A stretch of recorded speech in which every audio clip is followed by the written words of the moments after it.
Hello and welcome to our YouTube channel Royal Academy. देखिए, इस video में हम डिस्कस करने जा रहे हैं PMAY, दैट इज़ प्रधानमंत्री आवास योजना।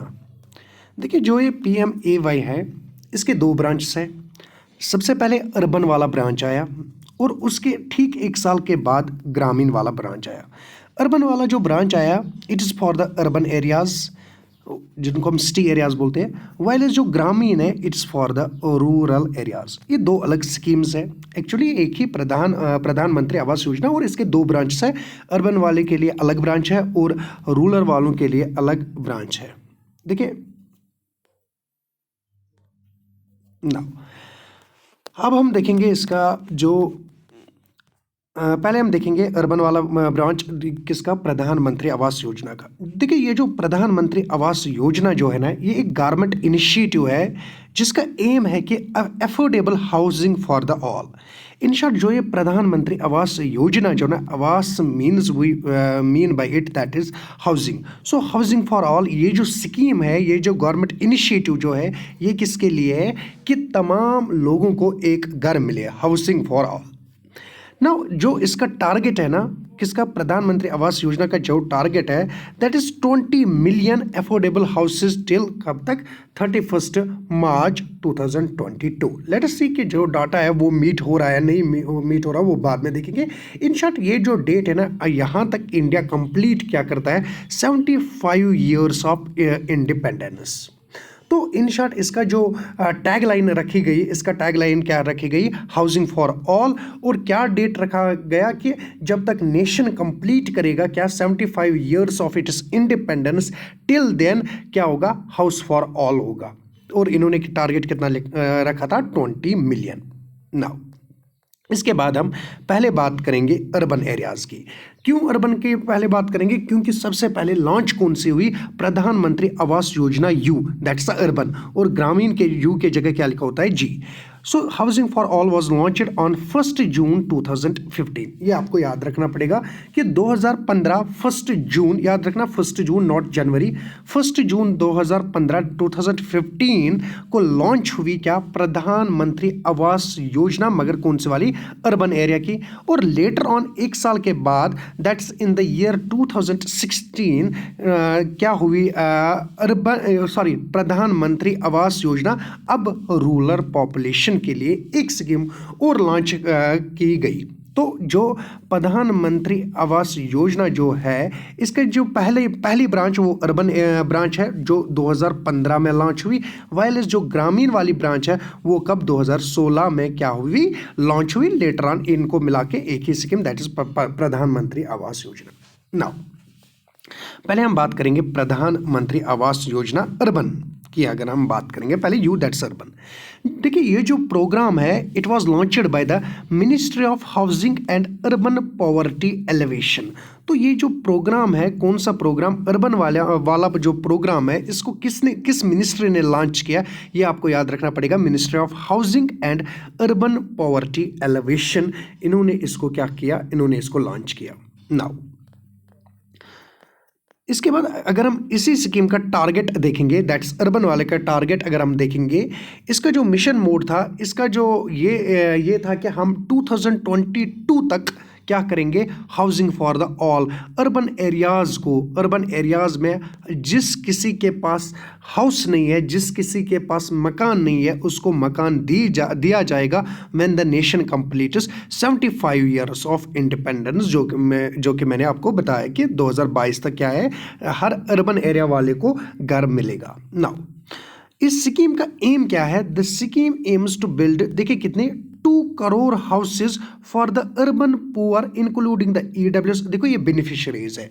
इन शॉर्ट, इस स्कीम का जो टारगेट था वो कितना था, 2 crore houses through out India build किए जाएंगे अप टू ईयर 2022। और इसका बेनिफिशियरी कौन रहेगा, इसका बेनिफिशियरी EWS वाले रहेंगे, that is economically weaker sections वाले रहेंगे, लो इनकम ग्रुप्स जिनके मतलब आमदनी कम है, एंड मिडिल इनकम ग्रुप्स जिनके पास हाउसेज नहीं है, उनको क्या दिया जाएगा, उनको हाउस बिल्ड करके दिया जाएगा by the year 2022 through the financial assistance from the union government.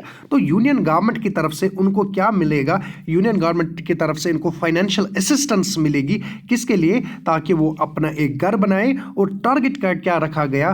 2 crore houses up to the year 2022। ये कुछ बेनिफिशरीज है that will belong to the economic weaker sections, low income groups and middle income groups, in short not higher income groups. Now देखिए, अब देखेंगे हम beneficiaries कौन से हैं इस स्कीम के अंडर। बेनिफिशरीज कौन से हैं? पहले Indian women's of all the religions and castes, ये आप कट करिए। सो इंडियन वोमेन्स, सबसे पहले जो इंडियन वोमेन्स को इनको प्रायोरिटी दी जाती है, सो वोमेन्स को प्रायोरिटी दी जाती है। और उसके बाद people who come from low income and economically weaker sections of society, जो कि हमने देखा। पहला ये बेनिफिशियरी कौन से है? वुमेन पहले बेनिफिशियरी है। सेकंडली ईडब्ल्यूएस वाले। थर्डली ईडब्ल्यूएस वाले के साथ साथ हम लिखेंगे मिडिल इनकम ग्रुप और LIG, that's a low income group.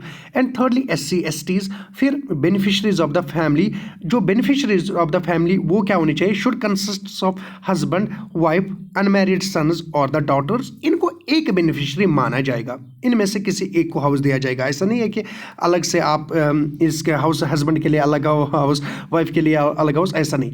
जो इन शॉर्ट एक फैमिली होती है ना, उनको एक हाउस मिलेगा, दैट्स इट। नाउ उसके बाद जो बेनिफिशरी है ना, उनको कैसा हाउस मिलेगा? The beneficiary family should not own a pucca house. देखिए, अगर आपके पास ऑलरेडी पक्का हाउस है ना, तब आपको घर नहीं दिया जाएगा अंडर किस में? अर्बन आवास योजना में, इन शॉर्ट अर्बन में। नाउ अगर आपके पास ऑलरेडी पक्का हाउस है, अगर आपके पास कच्चा हाउस है, और ऐसा हाउस है कि मतलब इन शॉर्ट पक्का हाउस नहीं होना चाहिए, बाकी अगर आपके पास कच्चा हाउस है तो आप इसके अंडर बेनिफिशरी हो, either in his her name or in the name of any. देखिए, इन शॉर्ट ये क्या बता रहा है कि अगर किसी भी फैमिली मेंबर को ऑलरेडी पक्का हाउस है, इंडिया के किसी भी जगह पे, किसी भी स्टेट में, किसी भी यूटी में, अगर आपके नाम पे या आपके बीवी के नाम पे या आपके बच्चों के नाम पे किसी भी जगह पक्का हाउस है, तो आप इसके अंडर बेनिफिशरी नहीं है। ये नहीं कि आपको एक स्टेट में मकान नहीं है, पर आप क्या है, दूसरे स्टेट में आपके बच्चे का नाम मकान है, या आपके खुद के नाम मकान है, और आप बता रहे हो मुझे दूसरे स्टेट में मकान बना के दीजिए, ऐसा कुछ होगा नहीं। इन शॉर्ट, अगर आपके पास पक्का हाउस है, चाहे आपके फैमिली मेंबर के पास पक्का हाउस है किसी भी जगह पे, तो आपको नहीं, क्या आप इसके अंडर बेनिफिशरी नहीं हो। देन और ये कौन देखेगा कि वेदर यू आर बेनिफिशियरी और not? It will be done by the state governments and UT administration. जो है स्टेट गवर्नमेंट्स, जो है यूटी एडमिनिस्ट्रेशन है, वो डिसीजन उठाएगा कि कट ऑफ डेट वो बताएगा कि, और उस डेट तक देखा जाएगा आपका residential status, whether you belong to the urban area or not, and whether you are eligible for this scheme or not. So administration खुद एडमिनिस्ट्रेशन आपकी वेरिफिकेशन करेगा, और उसके बाद आपका रेजिडेंशियल स्टेटस भी इंपॉर्टेंट है, क्योंकि क्या आप अर्बन में आ जाते हो या ग्रामीण स्कीम के अंडर आ जाते हो, ये भी एडमिनिस्ट्रेशन देखेगा। Plus eligibility, whether you are eligible for this, whether you have pucca house और नॉट, क्या आपके किसी पर्सन के नाम पे मकान तो नहीं है, ये सारे काम जो भी देखेगा, ये कौन देखेगा? State and UT administration will check this. Now उसके बाद अगर हम देखेंगे फीचर्स क्या है, सबसे पहले फीचर जो है प्रोवाइड्स पक्का हाउसेस। देखिए, इस स्कीम के अंडर आपको एक पक्का हाउस मिलेगा, विद वाटर कनेक्शन होगा, इसको टॉयलेट अंडर स्वच्छ Bharat mission, and electricity under, आपको पता है अफोर्डेबल इलेक्ट्रिसिटी, जो इलेक्ट्रिक कनेक्शन लास्ट माइल जो रखा गया था एक स्कीम, वो भी हम आप देखेंगे। इस बार वो सिलेबस में नहीं है, but later on we will see this, हर घर बिजली योजना। नाउ तो इसमें सबसे पहला फीचर क्या है कि आपको एक प्रोवाइड पक्का हाउस बनाया दिया, मतलब एक हाउस मिलेगा आपको, विद क्या? वाटर कनेक्शन मिलेगा, टॉयलेट होगा उसमें, और इलेक्ट्रिसिटी, ये सारी चीज़ें प्रोवाइड किए जाएंगे। नाउ देखो, ये डिफरेंट स्कीम्स के अंडर प्रोवाइड किए जाते हैं, लेटर ऑन हम उसको डिस्कस करेंगे। जैसे ये स्वच्छ भारत मिशन में आ जाता है, ये हर घर बिजली योजना में आ जाता है, लेटर ऑन हम उन चीज़ों को भी डिस्कस करेंगे। नाउ तो पहला फीचर क्या है? एक पक्का हाउस मिल जाएगा जिसको वाटर कनेक्शन रहेगा, टॉयलेट उसमें होगा, और इलेक्ट्रिसिटी जो है वो प्रोवाइड की जाएगी।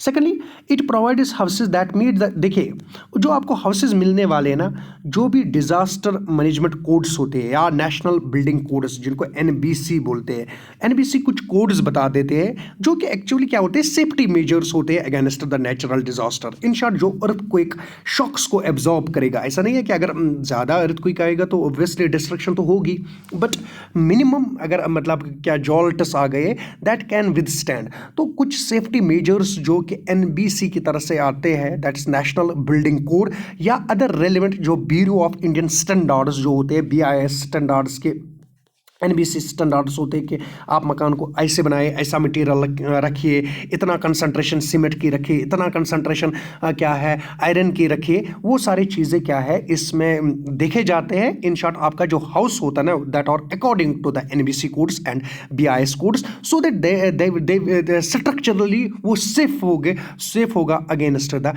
Natural disasters. नाउ इसके बाद देखिए गवर्नमेंट का यहाँ पे सब्सिडी कैसे प्रोवाइड करता है गवर्नमेंट। देखिए जो बेनिफिशियरीज होते हैं ना अलग अलग, जैसे अगर आप बेनिफिशियरी हो ईडब्ल्यूएस से, या अगर आप एलआईजी से हो, that is LIGs, that is low income groups वाले हो, या अगर आप मिडिल इनकम ग्रुप्स वाले हो, इनकी एक अलग क्या है सब्सिडी रहती है। वाइलेस अगर आप एससी से हो, एसटी से हो, उनकी एक अलग सब्सिडी रहती है। सबसे पहले हम बात करेंगे ईडब्ल्यूएस वालों की और हम करेंगे बात एलआईजीएस वालों की, that's low income groups and middle income groups की। जो इनकी ये क्या है, ये बेनिफिशरीज है, इनकी जो इंटरेस्ट सब्सिडी होती है ना वो 6.5% होती है। तो ये आप याद रखना, इसका जो ऑन हाउसिंग लोन, तो ये जो क्या होती है 6.5% इंटरेस्ट सब्सिडी होती है जब भी ये अवेल करते हैं हाउसिंग लोन। और देखिए यहाँ पे लिखा हुआ है, the government will provide an interest subsidy of 6.5% on housing loan availed by the low income groups and EWS. And interest subsidy कितनी 2 to 3% मिलेगा ऑन जो मिडिल इनकम ग्रुप्स। ओके, तो यहाँ पे पॉइंट है, अगर आप ईडब्ल्यूएस से हो या अगर आप लो इनकम ग्रुप्स से हो, इन दो बेनिफिशियरी से अगर आप बिलोंग करते हो तो आपकी सब्सिडी 6.5% रहने वाली है। मगर वहीं पे अगर आप मिडिल इनकम ग्रुप से बिलोंग करते हो तो आपकी जो इंटरेस्ट सब्सिडी है वो 2 to 3%, देखा जाएगा कितना रहेगा, तब 2% रहेगी या 3% रहेगी। ये क्या है, ये इंटरेस्ट सब्सिडी है and that interest subsidy is linked with the credit linked subsidy scheme. ये अंडर एक स्कीम होती है जिसके स्कीम के अंडर आपको ये सब्सिडी मिलेगी। पॉइंट हियर इज जस्ट जो ईडब्ल्यूएस है और लो इनकम ग्रुप्स है, इनकी जो सब्सिडी है वो 6.5% है, वाइल जो मिडिल इनकम ग्रुप्स वाले हैं इनकी जो सब्सिडी है वो कितनी है 2 to 3%। ये आपको याद रखना है। नाउ एक्चुअली देखिए जो इनकम कैप होती है ना, इसमें इनकम कैप होती है 3 लाख। जो 3 लाख होते हैं ना वो किसके लिए होते हैं, वो ईडब्ल्यूएस के लिए होते हैं अगर आपकी एनुअल इनकम कैप रहती है। वाइलेस अगर आपको 3 to 6 लाख है, ये किसके लिए होते हैं, लो इनकम ग्रुप्स वालों के लिए होते हैं, जो मैं आपको डिटेल में बता दूंगा। और अगर आपको 6 to 18 लाख है, इनको हम बोलते हैं मिडिल इनकम ग्रुप्स। देखिए किसी बेनिफिशियरी को ईडब्ल्यूएस बताना, किसी बेनिफिशियरी को ये नहीं सोचना कि सर्टिफिकेट में 8 लाख है, नहीं, यहाँ पे मैं बता रहा हूँ अगर आपको ईडब्ल्यूएस सर्टिफिकेट लेनी होगी तो वहाँ पे 6 लाख है, शायद उसको आप रिड्यूस किया जाएगा। क्यों रिड्यूस किया जाएगा, ये रीज़न है, ये सुनना आप रीज़न जो मैं आपको बता रहा हूँ, उस कैप को रिड्यूस क्यों करेंगे, क्यों सुप्रीम कोर्ट में वो केस पेंडिंग है। वहीं पे अगर आप एलआईजी हो, लो इनकम ग्रुप वाले हो, मिडिल इनकम ग्रुप वाले, ये इस स्कीम के अंडर कैसे देखा जाएगा कि पर्टिकुलर पर्सन क्या है।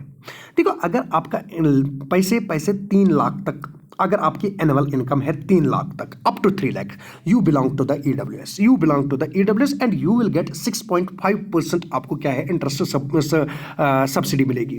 वाइल अगर जब आप सर्टिफिकेट निकालते हैं तब 8 लाख की कैप है, तभी तो लड़ाई है इस पे, तभी तो लड़ाई है। यहाँ पे क्या बता रहे हैं, अगर आपको 3 लाख है, अप टू 3 लाख आपकी इनकम है, आप ईडब्ल्यूएस वाले हो। अगर आपको 3 लाख से ज़्यादा है पर बिलो 6 लाख है, इन शॉर्ट 3 लाख से 6 लाख तक अगर आपकी इनकम है, तब आप लो इनकम ग्रुप वाले हो, तब भी आपको 6.5% क्या मिलेगी, सब्सिडी मिलेगी। मगर अगर आपको 6 लाख से ज़्यादा पैसे है, 6 लाख से लेके 18 लाख तक अगर आपकी इनकम है ना, तब आप मिडिल इनकम ग्रुप हो। अगर आपको 18 लाख से ज़्यादा है फिर आपको इसके अंडर बेनिफिशियरी आप नहीं हो।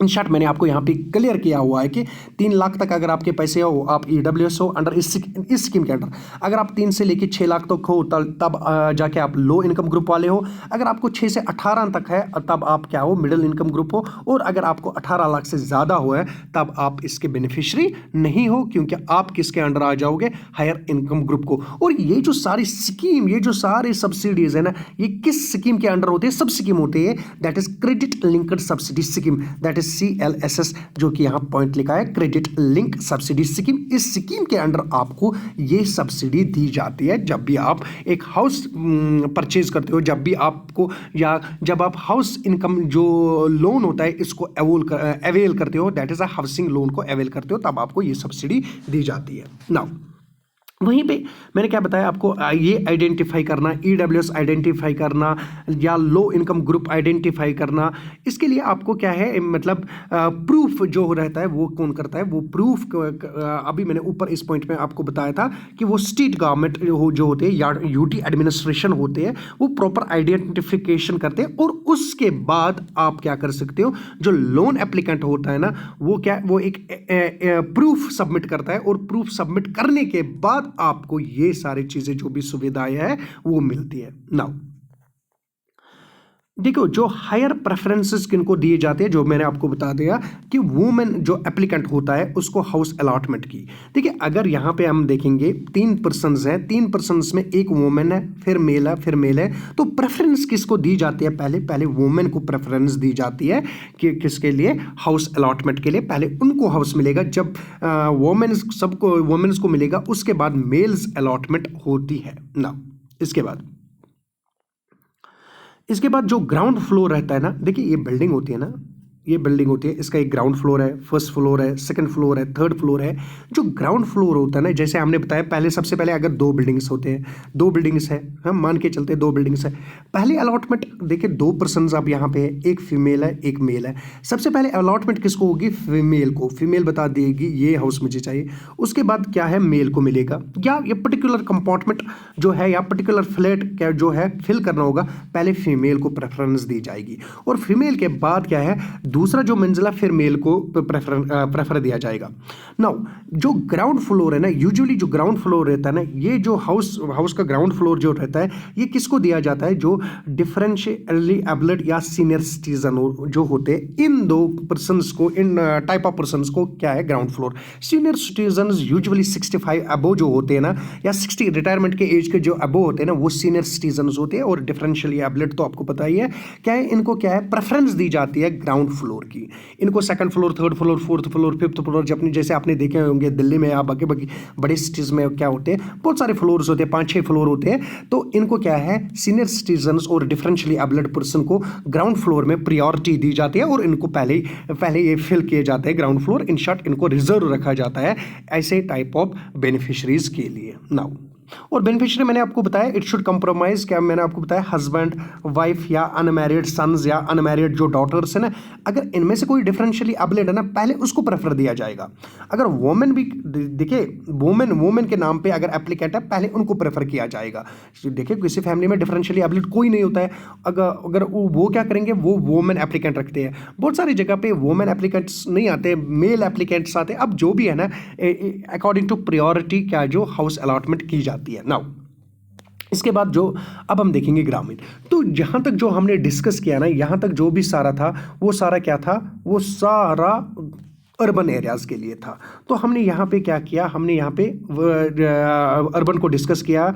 जल्दी देखेंगे, मैंने आपको प्रेफरेंस अलॉटमेंट भी बता दी कि जो प्रेफरेंस पहले क्या रहती है, वोमेन की रहती है, या minorities, SC ST OBC senior citizens, या जो भी कोई वल्नरेबल सेक्शंस के होते हैं, पहले इनकी क्या है, पहले इनकी प्रेफरेंस रहती है, और बाद में क्या रहती है, बाद में जो है बाकी मेल्स की रहती है। देखिए एक और पॉइंट में ऐड करूँगा यहाँ पे आपको, अगर वो मैंने थोड़ा सा ग्रामीण के नीचे लिखा हुआ है, क्योंकि फीचर्स मैंने दोनों के मिला के लिखे हुए हैं। बट यहाँ पे मैं बताऊँ, this scheme as a centrally sponsored scheme, as you know syllabus ही आपको बता रहा है सेंट्रली स्पॉन्सर्ड स्कीम। तो सेंटर क्या है, सेंटर यहाँ पे सेंटर की भी कंट्रीब्यूशन रहेगी, और स्टेट की भी ये कंट्रीब्यूशन रहेगी। और सेंटर क्या करता है, सेंटर स्टेट्स और यूटीज को प्रोवाइड करता है असिस्टेंस, एंड लेटर ऑन जो स्टेट्स एंड यूटीज क्या ये प्रोवाइड करते हैं हाउसेस फॉर द किसके लिए, एलिजिबल बेनिफिशरीज। और ये स्कीम जो है 2015 से लेके 2022 तक थी, क्योंकि 2022 तक क्या कर रहा था, house for the all. Later ना अब हम डाटा देखेंगे कोविड से क्या हुआ और हम इसके फेजेस देखेंगे। देखिए अगर आप देखोगे ना, इसके फेज अगर देखेंगे 3 फेज हुए, फेज फर्स्ट, फेज सेकंड और फेज थर्ड। फेज फर्स्ट जो था, रुकिए मैं आपको थोड़ा सा डाटा यहाँ पे बता दूंगा। देखिए फेज फर्स्ट जो है, फेज फर्स्ट बराबर 2015 से लेके 2017 तक था, इस फाइनेंशियल ईयर्स तक, जहां पे इन्होंने ट्राई किया कि हम 1000 सिटीज़ को सिलेक्ट किया गया, सॉरी 100 सिटीज़ को सिलेक्ट किया गया, जो मतलब as per their willingness 100 cities को सिलेक्ट किया गया किसके लिए, हाउसेस के लिए। फिर क्या किया गया, फेज सेकंड में आप देखना, फेज सेकंड में 200 सिटीज को सिलेक्ट किया, एडिशनल 200, मतलब फेज फर्स्ट में 100 थे, फेज सेकंड में 200, तो 300 सिटीज को सिलेक्ट किया किसके लिए, हाउस बनाने के लिए। और लास्टली फेज थर्ड में जो भी फिर रिमेनिंग सिटीज है ना, उनको कवर करने की कोशिश इन्होंने की। और जो डाटा था ना वो एज पर सेंसस 2011 था। देखिए कोई ईडब्ल्यूएस है आज के दौर में नहीं, देखिए आज के दौर में नहीं है, आप ईडब्ल्यूएस है, आज के दौर में आपकी इनकम नहीं, as per 2011 census, if you belong to SC you are a SC applicant, if you belong to ST you are a ST applicant, if you belong to EWS category you are a EWS person। so जो भी data लिया गया वो as per census, आप ख्याल रखना as per census 2011 था। तो जो भी डाटा लिया गया वो एज पर सेंसस 2011 यहाँ पे था। और यहाँ पे फोकस ऑलमोस्ट 500, मतलब इनका जो टारगेट था कि हम 500 सिटीज़ को टारगेट करेंगे, और विद दिस मतलब फेज़ों में हम टारगेट करके, फेज़ फर्स्ट में 100 उठाएंगे, फेज़ सेकंड में और 200 उठाएंगे, और फेज़ थर्ड में हम वो सारी सिटीज़ उठाएंगे जो सिटीज़ क्या पहले फेज़ में कवर नहीं हुए या दूसरे फेज़ में उनको कवर नहीं हो गए, और उनको क्या करेंगे फिर हर एक को मतलब हाउस प्रोवाइड किया जाएगा। और जो इसका मिशन का कंपोनेंट था ना, वो इफेक्टिव कब से हो गया, वो मैंने आपको बताया 2015 से। और इसको इम्प्लीमेंटेशन डेट कब तक थी, 31 March 2022 from the date of 2015 से लेके इम्प्लीमेंटेशन डेट अगर मैं आपको डायरेक्ट बता दूं, याद रखना 17/06/2015, ये इम्प्लीमेंटेशन डेट अप टू क्या था, 31 March 2022। This is the implementation date of Pradhanmantri Awas योजना अर्बन। देखिए अर्बन है, ये अर्बन है 2015 से लेके बराबर 2022 तक। नाउ इसके बाद अगर हम देखेंगे ग्रामीण का, और ग्रामीण के बाद क्या करेंगे हम, फीचर्स डिस्कस करेंगे दोनों की। देखिए ये जो प्रधानमंत्री आवास योजना ग्रामीण है, मैंने क्या आपको बताया 1 साल के बाद आई, तो ऑब्वियसली 2016 में आई होगी। और इसका जो गोल था वही कि हाउसिंग फॉर ऑल, मगर किन के लिए, रूरल हाउसिंग, क्योंकि ग्रामीण तो रूरल एरियाज को बोलते हैं। Scheme Indira Awas Yojana was revamped, वो मैंने आपको बताया पहले ही कि जो इंदिरा आवास योजना था, इंदिरा आवास योजना को ही नेम चेंज के क्या बना दिया, प्रधानमंत्री आवास योजना, फिर आगे जाके ग्रामीण। और इसको लॉन्च कब किया गया, 2016 में, एग्जैक्ट मीन 20 नवंबर 2016 इसको लॉन्च किया गया ग्रामीण को, वायलेंस अर्बन कब थी, 2015 को, जो कि आपको पता है। नाउ 2016 में क्या लॉन्च हुई, और इस स्कीम के अंडर वही है, फाइनेंशियल असिस्टेंस प्रोवाइड किया जाएगा for the construction of pucca houses for the homeless and householders living in the dilapidated houses in the rural areas. In short वो उन लोगों के लिए भी घर बनाया जाएगा जिनके पास घर नहीं है, और उन लोगों के लिए भी घर बनाया जाएगा जो कि मतलब एक किस्म का डायलिपिडेटेड, मतलब उस हाल में नहीं है वो मकान, जैसे कोई टेंट के अंदर रहता है या कोई कच्चा हाउस में रहता है, उनको भी एक पक्का हाउस प्रोवाइड किया जाएगा under this scheme, that is प्रधानमंत्री आवास योजना ग्रामीण। नाउ इस स्कीम के अंडर क्या है, 4 करोड़ हाउसेस बनाए जाएंगे टिल द ईयर 2022।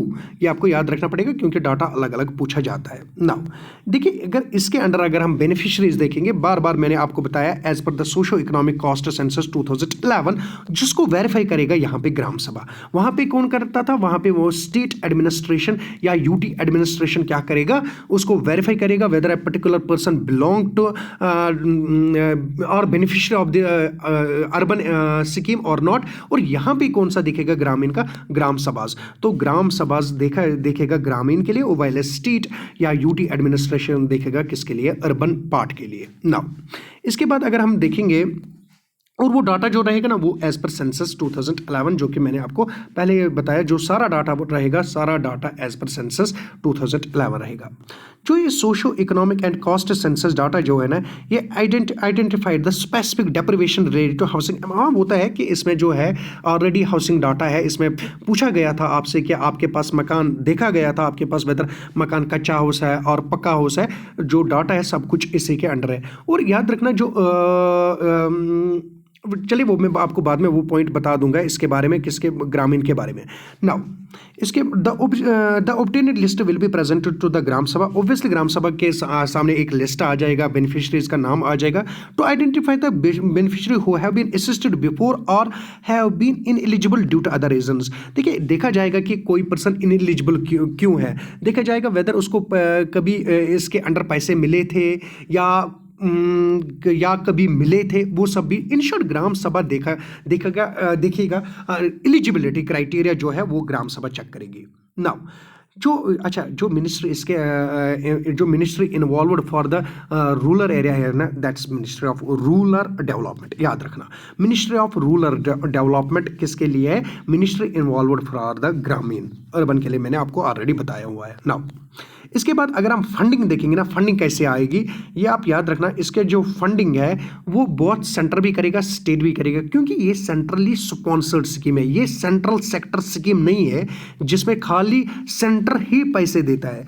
इसमें ये जो स्कीम है ना, ये सेंट्रली स्पॉन्सर्ड स्कीम है, मतलब सेंट्रल इसको स्पॉन्सर कर रहा है, तो सेंटर भी पैसे दे रहा है और स्टेट भी जो है पैसे दे रहा है इस स्कीम के लिए। और जो कॉस्ट है ना, एक यूनिट का कॉस्ट हो जाएगा ना, तो cost of unit assistance is shared between central and state governments is in the ratio of, देखिए अगर आप प्लेन स्टेट है, जैसे अगर हम गुजरात की अगर हम बात करेंगे, राजस्थान की बात करेंगे, या किसी अदर स्टेट की जो हिली स्टेट नहीं है, वहां पे शेयर जो रहेगा 60:40 रहेगा, मतलब सेंटर 60% पैसे देगा, जो भी एक यूनिट के पैसे आएंगे 60% क्या है सेंटर से आएंगे और 40% स्टेट से आएंगे। वहीं पे अगर हम नॉर्थ ईस्टर्न स्टेट्स की बात करेंगे, जैसे कि असम हुआ, जैसे कि नागालैंड हुआ, अरुणाचल प्रदेश हुआ, सिक्किम हुआ, एक तो वो 7 सिस्टर्स प्लस बात करेंगे सिक्किम की, वो भी नॉर्थ ईस्टर्न में ही आते हैं। और अगर हम कुछ हिली स्टेट्स की बात करेंगे, जैसे कि हम हिमाचल प्रदेश की बात करेंगे, उत्तराखंड की अगर हम बात करेंगे, वहीं पे अगर हम इवन जेके की बात करेंगे,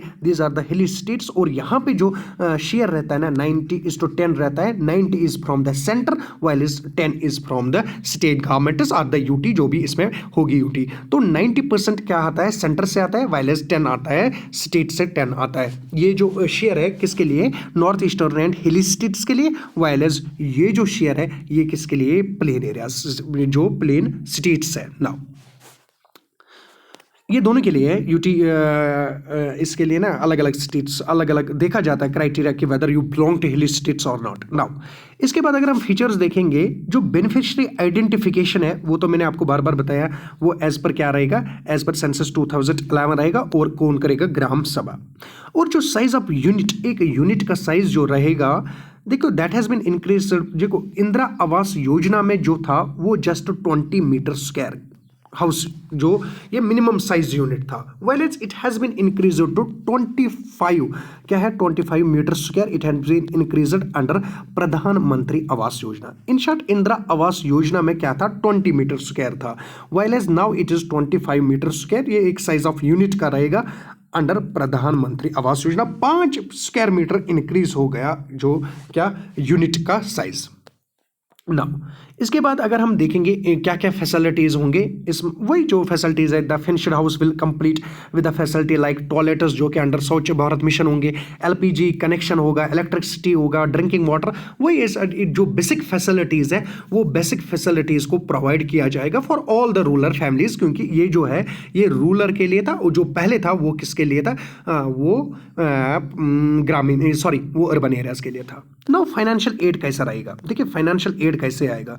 जो असिस्टेंस होगी ना एक सिंगल यूनिट के लिए, एक सिंगल यूनिट की हम बात करेंगे, इस प्रोग्राम के अंडर उसको 1,20,000 आ जाएगा for the plain areas and 1,30,000 आ जाएगा फॉर द हिली एंड जो डिफिकल्ट टेरेन या integrated action plan, in short tribal and backward districts के लिए 1,30,000, 10,000 ज़्यादा आ जाएंगे। सो इस स्कीम के अंडर 1,20,000 एक सिंगल यूनिट के लिए आएगा प्लेन एरियाज के लिए, और 1,30,000 आ जाएगा हिली स्टेट्स के लिए, या अगर आप बिलोंग करते हो उस डिस्ट्रिक्ट से, जो जैसे हम बात कर रहे हैं दार्जिलिंग एरियाज की, जो बैकवर्ड डिस्ट्रिक्ट्स होते हैं या ट्राइबल डिस्ट्रिक्ट्स होते हैं। आपने देखा होगा डिलिमिटेशन में कि बहुत सारे को बैकवर्ड सीट्स को रिजर्व किया गया, और वही उन्हीं को क्या है, उनको 1,30,000 क्या मिलेगा पर एक सिंगल यूनिट के लिए, इतने पैसे, इतनी असिस्टेंस उनको मिल जाएगी फ्रॉम द गवर्नमेंट। नाउ इसके बाद देखिए लोन भी मिलता है इस स्कीम के अंडर, आपको लोन भी मिलता है 70,000 जो भी बेनिफिशियरी डिजायर करता है। एक तो होता है असिस्टेंस, दूसरा होता है लोन।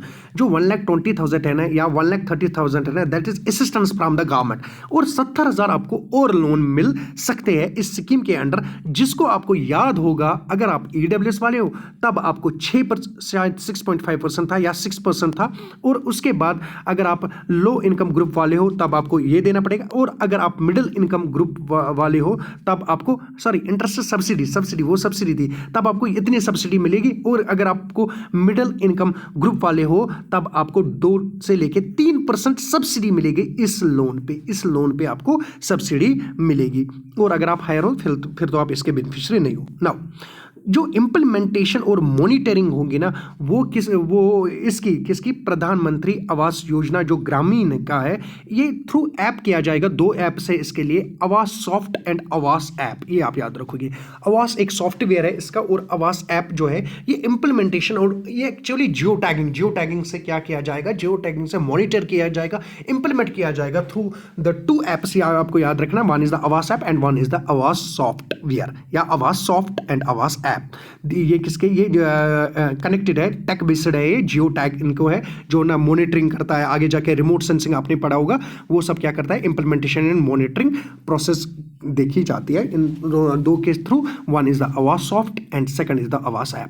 इसके बाद इस स्कीम को मर्ज किया जाता है अंडर स्वच्छ भारत मिशन, जो कि मैंने आपको बार बार बताया था। टॉयलेट जो इस मकान में बनता है, चाहे वो आवास में हो, चाहे वो आपका चाहे वो आप अर्बन का हो, चाहे वो ग्रामीण का हो, दैट इज अंडर स्वच्छ भारत मिशन। और स्वच्छ भारत मिशन भी आपको असिस्टेंस देता है कितने 12,000 की। आपको याद होगा जो लैट्रिन बनाई जाती थी या बाथरूम बनाए जाते तो फिर उनको 12,000 मिलते थे, वो तो इसी के थ्रू मिलते थे ना, स्वच्छ भारत मिशन के थ्रू मिलते थे। आपको याद होगा, मुझे आज भी याद है, हमारी यूटी में जिसके पास टॉयलेट नहीं था उनको टॉयलेट के लिए असिस्टेंस मिलती थी, 12,000 की इसको असिस्टेंस मिलती। वो एक्चुअली इसी स्कीम के अंडर आपके पास मकान होता था, और आपके पास क्या होता था, टॉयलेट देखा जाता था। अगर आपके पास टॉयलेट नहीं होता था ना, फिर इतनी आपकी असिस्टेंस, ना कि लोन, प्लीज, आपको असिस्टेंस मिल जाती थी। मैंने कई बार देखा कि ब्लॉक वाले की तरफ से, जिसको अब वहां पे क्या था, जो भी बेनिफिशियरी था उनको मिल जाता था टॉयलेट के लिए पैसे। वो भी एक सब पार्ट था, तो मिलते थे अंडर स्वच्छ भारत मिशन, मगर वो पार्ट किसका था, वो प्रधानमंत्री आवास योजना, चाहे फिर आप अर्बन के थे चाहे फिर आप ग्रामीण के थे, वो इसी के अंडर मिल जाते थे। और इससे इश्योर किया जाता है कि अगर आपको मकान लिया और अगर आप मर्ज हो गए किसके साथ, ये आप अगर आप बेनिफिशियरी हो, तब अगर आप कहते हो मैं करूंगा, मुझे लिंक कीजिए उसके साथ, फिर आपको लिंक किया जाता है।